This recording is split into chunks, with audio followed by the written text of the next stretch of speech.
Jadi terkait dengan penerbitan terkait dengan saham itu ada yang disebut dengan nilai par saham per value, yaitu nilai nominal saham, dikatakan dengan nilai nominal saham atau nilai nyata. Jadi nilai yang ditunjukkan pada sisi pokok dari surat berharga terkait dengan mata uang, sekuritas, atau instrumen keuangan. Jadi nilai pokoknya itu berapa, itu disebut dengan nilai pari. Jadi terkait dengan nilai pari saham, nilai nominal saham itu tidak ada hubungannya dengan nilai wajar. Karena apa? Nilai wajar itu nilai saat ini.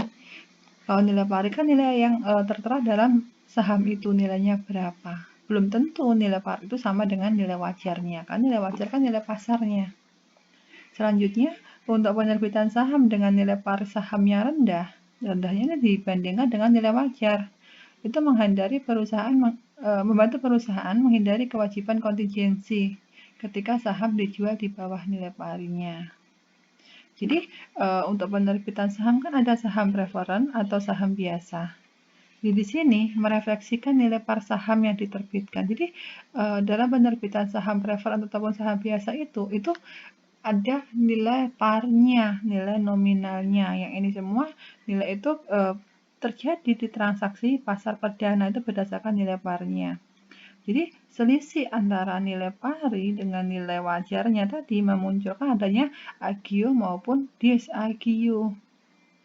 Jadi agio saham itu nilai lebih atas nilai pari yang dibayarkan oleh pemegang saham. Jadi agio saham itu muncul ketika nilai wajar sahamnya itu lebih besar daripada nilai parinya. Jadi ada kelebihan atas nilai pari yang dibayarkan oleh pemegang saham. Karena apa? Karena nilai pasarnya lebih tinggi, memang akan memunculkan adanya agio saham. Jadi selisih lebih antara nilai pasar dengan nilai nominal. Kalau ada lawannya agio saham itu namanya disagio saham. Kalau disagio saham itu merupakan selisih kurang. Jadi dari setoran pemegang saham di bawah nilai nominal. Itu untuk penjelasan nilai par saham. Ada juga saham yang diterbitkan itu tanpa nilai pari, tanpa nilai nominal. Jadi kenapa penerbitan saham itu tidak didasarkan pada nilai nominal? Karena menghindari kewajiban kontingensi, menghindari kebingungan di dalam penyertaan nilai pasar, nilai parinya, nilai nominalnya dibanding dengan nilai pasar, fair market value-nya. Jadi saham tanpa nilai pari itu dicatat sebesar nilai saat diterbitkan tanpa agio saham. Jadi pada saat penerbitan saham itu nilai pasarnya berapa itu diikuti ketika saham itu diterbitkan tanpa menggunakan nilai pari.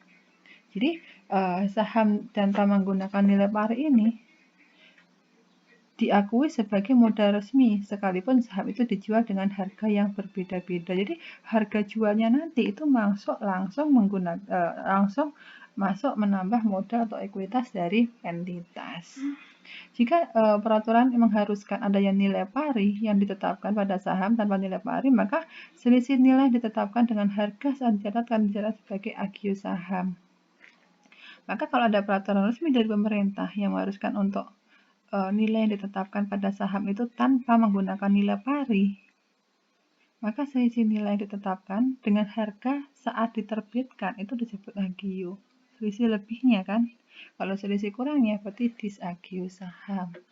Jadi untuk intinya di sini untuk pencatatan saham itu ada yang menggunakan nilai par atau nilai nominal dan ada yang tanpa nilai par tanpa menggunakan nilai nominal.